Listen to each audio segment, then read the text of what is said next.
How many of you count yourself as an Alma native? Alma? Oh, a handful. How many of you count yourself as a St. Louis native? Okay. The fight will take place after the business meeting. How many of you consider yourself a Clare person? Yes, welcome to you all. Okay. This is about Alma and St. Louis, and for the benefit of people from Clare, I hope not for the benefit of people from Gratiot, but that's all right. I want here on this invisible screen to make a map, okay? Right here is Ithaca. Ithaca is our county seat. Right here is Ithaca. 8 miles north is St. Louis, and just a couple miles over is Alma, and the Pine River runs through Alma and St. Louis, and it heads off in the Midland direction. So there's your map. You got it now? Ithaca, St. Louis, Alma, and the Pine River. Okay. Well, Dad always did like you best. Did not. Did so. Did not. I don't know if you've ever been in a scenario like that or seen a scenario like that, but in the case of Alma and St. Louis, it won't work because there's no dad. There are 2 dads, and the dads are these: founder of St. Louis, Joseph Clapp, and the founder of Alma, Ralph Ely. And they were as jealous for the good of their communities as if they were dealing with real kids instead of settlements. They promoted their individual communities. The cities were sister cities only because of their proximity. And it was customary at the time of settlement, which was in 1853 and 1854, for the founder of a village who had plans for a village to, of course, put it on a river for the advantages that a river offered. Transportation. Since there were only a handful of Indian trails and virtually no wagon roads in those first years, the river was important for transportation, by canoe, by barge, and for water power.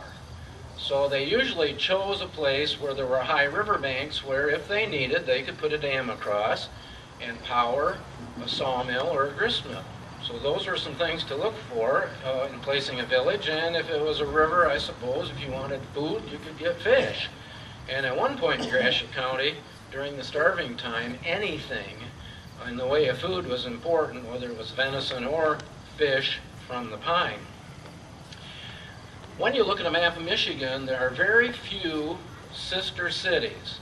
Now you have to take away the metropolitan areas where the townships, the villages, and the cities are all scrunched together. Forget them, but look at the more rural areas. I can think of Douglas and Saugatuck on either side of the Kalamazoo River.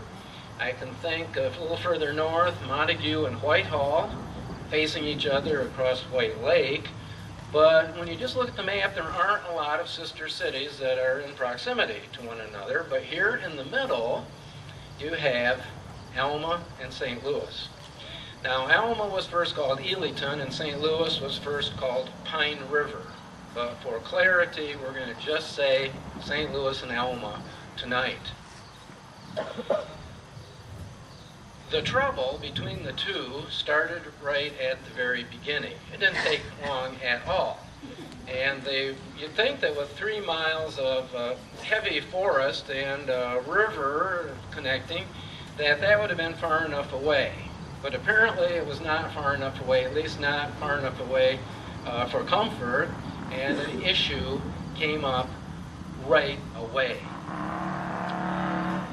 It was customary to think in terms of water power, so Joe Clapp, who put his log cabin just a couple blocks up here on the high bank of the Pine, was aware that he could put a sawmill nearby and dam the Pine River, which he eventually did.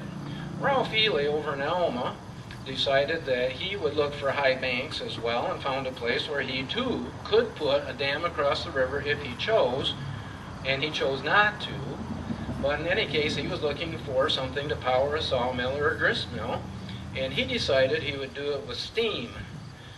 So Clapp is over here trying to put up these huge beams to make a sawmill and eventually going to put a dam across. Ely takes his ox-drawn wagon, goes through the wilderness to Linden, Michigan, which was the nearest railroad down by Flint.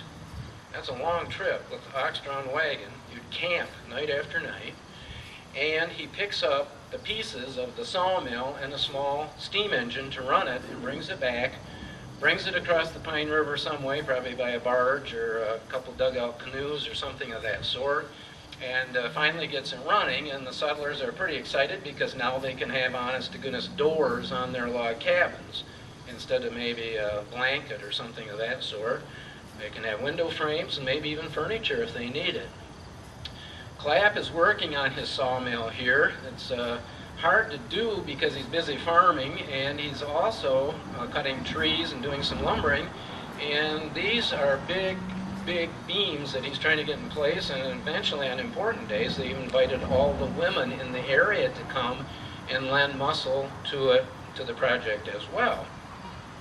The other thing that both villages would have to have would be a store. And settlers had come in 1854, and they were dotted all through the woods around here on land that they had claimed, and they were cutting trees and burning trees to try and get some kind of little clearings, and these pitiful little clearings they called fields, and they were raising corn and wheat and whatever they could raise, but they also needed goods, and Ralph Ely in particular knew that, so he built a log building, and it became his store over in Alma, not far from his log cabin dwelling. And before long, these people had bought him out. He didn't have any supplies left, and so he decided that he would have to restock the store. Well, he wasn't going to do it the way he got the first bunch of material there, and that was to take the ox-drawn wagon through the woods. It was always a grueling journey. He didn't look forward to that. He said instead, I'm going down the river system to the Saginaws, and there I will get my goods. And he put together some kind of a barge or transportation, call it transportation barge. I think it was a couple pine logs, probably cork pine that floated high, and he lashed them together and put something over the top so it made a platform. And on a day, he threw some supplies on the barge, and some of his men and Ely got on the barge, untied it, and they began drifting down the Pine River around the curves, coming toward the Clapp settlement. And when they came around the bend down here, they saw that the sawmill had progressed, and it looked like they were about ready to put some kind of a dam across the river. Well, on down the river they went, and of course went into the Chippewa for a few miles, then into the Tittabawassee and around, and picked up the Saginaw and got to the Saginaws and loaded up their stuff, and they pulled their barge all the way back up the river system, pushing against the riverbed, moving along, pushing and pushing, and when they got into the Pine, which was a little more shallow, then some of them would get out and wade in the river and pull with ropes to get this heavily laden barge to make progress toward home. Well, the progress was fine, and it was very, very hard, but it was okay until they came around the bend of the river down where Wheeler Field is now, and what did they behold but a dam across the river. This was going to impede their progress. So Ely went ashore and had a little talk with Mr. Clapp and explained to him things that Mr. Clapp didn't know about navigable waters, and that he should be able to take his barge through. And he said to Clapp, tear out your dam. Clapp said, that's going to power my sawmill. I'm not going to tear out my dam. They were at an impasse, and this was the first incident. Now, was this the end of the incident? No, it was just warming up. Ely was smart enough to know he didn't have manpower to do anything about it there. So he tied his barge to a tree on the bank and left a guard and took the rest of the men, and they tramped on up to Alma. And when he got there were a bunch of men there, and they gathered together wondering